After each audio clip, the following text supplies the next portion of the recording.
শবে কদর পাওয়ার সহজ উপায় কি? শবে কদরের রাত যেহেতু একেবারেই চূড়ান্তভাবে ফিক্সড কোনো রাত নয়, সেজন্য শবে কদর পাওয়ার উপায় হলো রমজানের শেষ দশকের প্রত্যেকটা রাতে ইবাদত করা। প্রত্যেকটা রাতে ইবাদত করার যদি সুযোগ না হয়, তাহলে কমপক্ষে বেজোড় রাতগুলোতে ইবাদত করা। নবী সাল্লাল্লাহু আলাইহি ওয়াসাল্লাম বলেছেন, তাহাররাউ লাইলাতুল কদরি ফিল বিদরি মিনাল আশরিল আওয়াখিরি মিন রমাদান। রমজানের শেষ দশকের বেজোড় রাতগুলোতে তোমরা কদর তালাশ করবে। তার মানে এর মধ্যে যে কোনোটা হতে পারে। আল্লাহ তাআলা বিষয়টাকে উজ্জ্বল রেখেছেন কেন?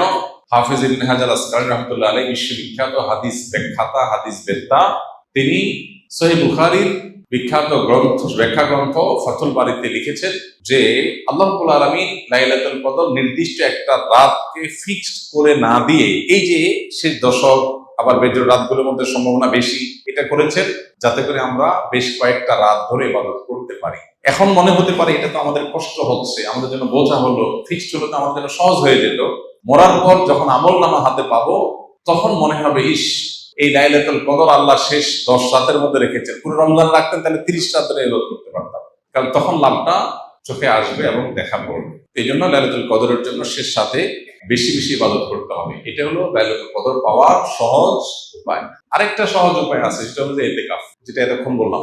আপনি মসজিদে যদি ইতিকাফ করেন, তাহলে লাইলাতুল কদর পাওয়াটা এমনিতেই সহজ হয়ে যাবে। এমনকি ইতিকাফকারী ব্যক্তি, যদিও শেষ দশকে নবী সাল্লাল্লাহু আলাইহি ওয়াসাল্লাম রাত জেগে থাকতেন, যদি কোনো কারণে তিনি ঘুমাতে হয়েছে, ঘুমিয়েছিলেন, তারপরে ইতিকাফকারী ব্যক্তি ঘুমাইলেও সেটা ইবাদতের মধ্যে। বাসার ঘুম আর মসজিদে ইতিকাফকারী ঘুমের মধ্যে পার্থক্য আছে। মসজিদে অবস্থানটাই ইটসেলফ একটা ইবাদত। অতএব আপনি যদি চান যে আমার লাইলাতুল কদর মিস না হোক, তাহলে তার জন্য সবচেয়ে মোক্ষম সুযোগ এবং সবচেয়ে সহজ উপায় হলো ইতিকাফ করা। ইতিকাফ অত্যন্ত প্রেমময় একটি ইবাদত, যেটা খুব ভেতর থেকে ফিল করা যায়। আল্লাহর সাথে একান্তে কথা বলা যায়, অনুভব হবে যে আমি আল্লাহর ঘরে আছি, আল্লাহর ঘরে হাজির হয়ে গেছি। সবাই বের হয়ে যাচ্ছে, আমি বের হচ্ছি না, কারণ আমি আল্লাহর ঘরের বন্দী, নিজেকে বন্দী করে ফেলেছি। অন্যরকম এক ফিল আসবে ইনশাআল্লাহ। রমজানে কাজা হওয়া রোজা মা বোনরা কখন রাখা সর্বোত্তম হবে? সবচেয়ে উত্তম হলো সওয়ালের মধ্যে রেখে ফেলা, যত আগে রাখা যায়। যদি সেটা না রাখা যায়, পরবর্তী রোজার আগে আগে রেখে ফেলা উচিত। আয়েশা রাদিয়াল্লাহু তাআলা আনহা তার ভাঙতি যে রোজাগুলো হতো, সেগুলো তিনি পরবর্তী রমজানের আগে শাবান মাসে রেখে ফেলতেন। তিনি এর মধ্যে রাখতে পারতেন না কেন? কারণ নবী সাল্লাল্লাহু আলাইহি ওয়াসাল্লাম তার সাথেই থাকতেন, এবং নবী সাল্লাল্লাহু আলাইহি ওয়াসাল্লাম সাথে থাকার কারণে, স্বামীর সাথে থাকার কারণে স্বামীর হাজত বা প্রয়োজনকে মাথায় রেখে রোজা রাখতে সুযোগ পেতেন কম। এদিকে শাবান মাসে নবী বেশি বেশি নফল রোজা রাখতেন, ওই সুযোগে তিনি তার রোজাগুলো রেখে ফেলতেন। এই জন্য শেষ সময় হলো পরবর্তী রমজান রাখা। কোনো কারণে যদি সেটাও কেউ না পারে, তারপরে রাখলেও আদায় হয়ে যাবে। রোজা রেখে কোন আমলগুলো করলে সওয়াব সবচেয়ে বেশি? রোজা রেখে সবচেয়ে গুরুত্বের সাথে যে বিষয়টা খেয়াল করা দরকার, সেটা হলো সকল প্রকার গুনাহ থেকে বেঁচে থাকা।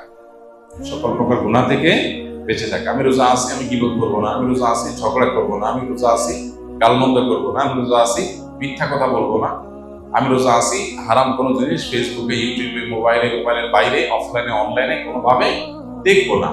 এই জিনিসটা হলো রোজার মধ্যে সবচেয়ে গুরুত্বের সাথে আমাদের করা দরকার। আমরা বেশিরভাগ মানুষ নফল আমল করি, ফরজের খবর নেই। আমরা কোরআন তেলাওয়াত করি, আমরা ওয়াজ শুনি, আমরা জিকির আজকার করি, কিন্তু আমি মোবাইলে হারাম জিনিস দেখি, ভিডিও দেখি, মিউজিক শুনি, ইচ্ছায় অনিচ্ছায় আমার জ্ঞাতসারে অজ্ঞাতসারে গুনাহ করি। তাহলে আমার রোজার পুরো ফজিলতটা নষ্ট হয়ে যায়। নবী সাল্লাল্লাহু আলাইহি ওয়াসাল্লাম বলেছেন, রব্বা সাইমিন লাইসা লাহু মিন সিয়ামিহি ইল্লাল জু। রোজাদার আছে, রোজা থেকে উপোস থাকা ছাড়া তার কোনো উপকার হয় না। সেজন্য এই জিনিসটা খেয়াল করা দরকার। আর এর পাশাপাশি নফল আমলের ভিতরে সবচেয়ে বেশি করণীয় কোনটা, যদি সেটা বলেন তাহলে বলবো রমজান মাসে কোরআনে কারীমের প্রতি আমাদের বিশেষ গুরুত্ব থাকা উচিত। এর বাইরে দোয়াটা বেশি বেশি পরিমাণে করা দরকার আমাদের। রমজানে কোনো ব্যক্তি হঠাৎ এমন অসুস্থ হয়ে গেল যে সাহরি খেয়ে রোজা রাখতে পারবে না, সেক্ষেত্রে ওই ব্যক্তির রোজার কাফারা কি হবে? কারণ যদি আসলে রোজা রাখার মতো সামর্থ্য না থাকে, তাহলে তার কাফারা হবে যে তিনি এই রোজার জন্য পরবর্তীতে রোজা রাখবেন। আল্লাহ বলেছেন, ফামান কানা মিনকুম মারিদান আও আলা সাফারিন ফাইদ্দাতুম মিন আইয়ামিন উখরা। যে ব্যক্তি অসুস্থ হবে অথবা সফরে থাকবে, সে অন্য সময় সে রোজা রেখে দিলে আদায় হয়ে যাবে, গুনাহ হবে না। কিন্তু অসুস্থতাটা এমন লেভেলের অসুস্থতা হইতে হবে যে এই অসুস্থ অবস্থায় তার রোজা রাখার কোনো সুযোগ নাই, রাখলে তার জীবনহানি বা অসহনীয় কষ্ট হবে। হালকা একটু জ্বর হলো, একটু সর্দি হলো, একটু পেট খারাপ হলো, আর এমনি রোজা ভেঙে ফেললাম, ঠুনকো অজুহাতে রোজা ভাঙা যাবে না।